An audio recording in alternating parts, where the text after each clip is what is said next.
Hi guys, this is Steven with AffiliateMarketingDiary.com, and in this video we're going to start wrapping up things in regards to a trend blogging case study. This is actually the first part of a two-part series on setting up your blog to receive traffic, and also the second part of the video, or the second video, we'll talk about actually marketing your blog posts, etc. So in this first one here, we're going to talk about a couple of different tweaks that I made to the blog just to facilitate things, and also some on-page SEO, okay, on-page optimization of your blog posts. So let's go ahead and just jump right into it. What we first want to do is, let me go ahead and use an example blog.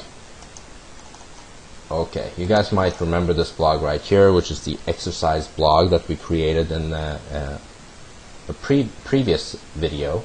Now what we want to do is just go ahead and go into the edit layout function. You need to log in, obviously, to get to this area, and we want to concentrate on this blog header. Okay, so let's just go ahead and log into that as well, or just edit. Okay, and what you'll find here is, obviously, this is where we actually load up our header once you've created one. And by the way, you want to make sure that this is checked instead of title and description. Okay, so in other words, instead of this and this area down here, we just have an image with some text on it. Okay, so we don't want to disturb that. But anyway, the blog title is what we want to talk about.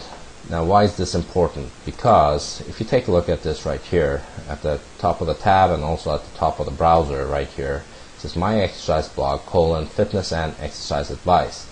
Obviously, My Exercise Blog is the name of my blog. Fitness and exercise advice is actually the name of my article or post. Okay, so what we want to try to do is get rid of My Exercise Blog. Now, the only way I know to do this without actually having to tweak the template big time, which I don't know how to do because I don't know how to really program, okay, is a simple cheat.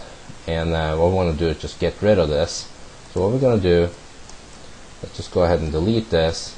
And you'd think you can just save this, but it actually won't allow you to do that. It says it's a required field. So I tested this a few different ways, and nothing seemed to quite work until I just happened to push a period. And once I save the changes, boom, it actually took. Believe it or not, that's all I need to do. And if I refresh this, just pay attention to this area right here. If I refresh this page, you'll see that the period shows up. Not too fancy, but it works. Okay, and what will happen is, once I refresh this page, you'll find that the name of the blog actually disappears right here, and it just says fitness and exercise advice, which is what we wanted to do, because what we're trying to do is actually rank for this term, fitness and exercise advice. We're not trying to rank for My Exercise Blog. Okay, so that's some basic on-page SEO, or search engine optimization, for you, and it does help. Every little bit helps. So that's the first tweak that I made. Second one actually deals with the AdSense blocks, and we talked about displaying AdSense on our page. But what we actually kind of touched on this. You need to go to the settings area, to formatting, and what we want to do is make sure that we only show one post. And the reason for this is, if you actually show multiple posts, since we have actually forced this large rectangle at the top of our blog post, what will happen is, when you have more than two, or obviously three, it will show 3 ads. If we have 3 articles, it will show 3 ads on top of each one of these posts. Okay, now that's great, but if you add a fourth ad or 5th ad, now Blogger thankfully is smart enough to not display those ads. But what will happen is, once you display the 3rd ad, this area to the right will disappear, and it'll just be one huge white block of nothing. Okay, and you don't want that, obviously, because you want people to see the ads and actually be enticed to click. So that's why I figured out that just putting one post, that will always keep the integrity of the blog And most of the people that come in to your blog through trend blogging, they usually only stay on your one page. So you need to capture as much of the clicks from that one page as possible. Okay. So we want to make sure that we don't stack posts on top of each other. So okay, so now we've talked about the second tweak, and there's only two tweaks that I make, which is obviously the header and also this, how many posts that you're displaying right here, and make sure that you always click Save Settings. Okay. Now let's talk about some on-page SEO very quickly.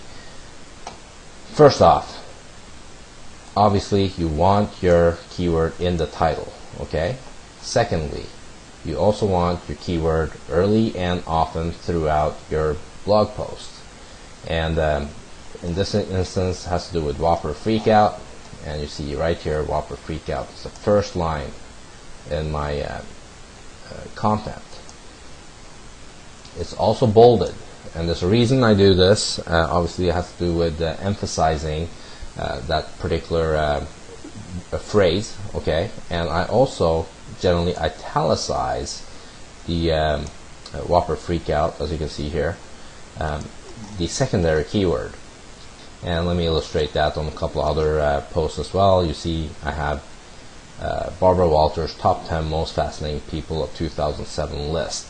And what I ended up doing was I integrated several of these keyword phrases into the title, okay, because people are searching for J.K. Rowling wins Barbara Walters top 10, and then there was another keyword phrase, Barbara Walters top 10 most fascinating people, and then there was the top 10 most fascinating people of 2007 list. Okay, so I try to integrate all of them, and as you can see right here as well, I've bolded the primary keyword phrase, 10 most fascinating people of 2007. By the way, you do want to try to keep that towards the front of your blog post title as possible. And I again italicized most fascinating person of 2007, which was yet another word. Okay, that was actually my second keyword phrase, secondary keyword phrase. Let me illustrate one last time. Caroline Reelan one-ups Paris. Paris Hilton, that is. And as you can see here, I bolded her name. This is my secondary keyword phrase right here. I also italicized her name one last time down here. Don't know why I did that, but I did. And that's the on-page optimizations that I do. But you always want to make sure that you have your primary keyword right here in the title, and that you bold and italicize the primary and the secondary. And that definitely helps. I've actually tested it on some of these obscure listings, and it does help. Now, some of you might ask why I chose some of these titles, okay, or some of these posts, topics, excuse me. And it really has to do with luck. I just happen to come across it. Anything that has to do with television and commercials that gets a buzz is always good to write about.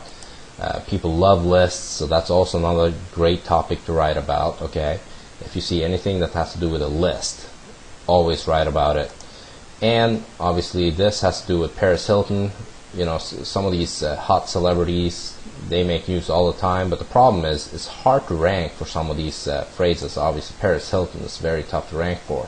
But this lady right here, Caroline, her name doesn't come up very often in the search engines. Okay, so I end up ranking on the first page of Google, I think second or third at the time, and received quite a bit of traffic because I was one of the first ones that actually wrote Caroline Reelan in the blog title, and I emphasized it throughout my blog post, and received a lot of traffic and a lot of clicks on these ads. Okay, so by the way, another tip is that you want to always write about not the celebrity themselves, but whoever they're seen with, okay? Whether it's a guy or a girl or their antagonist, their enemy, if you will.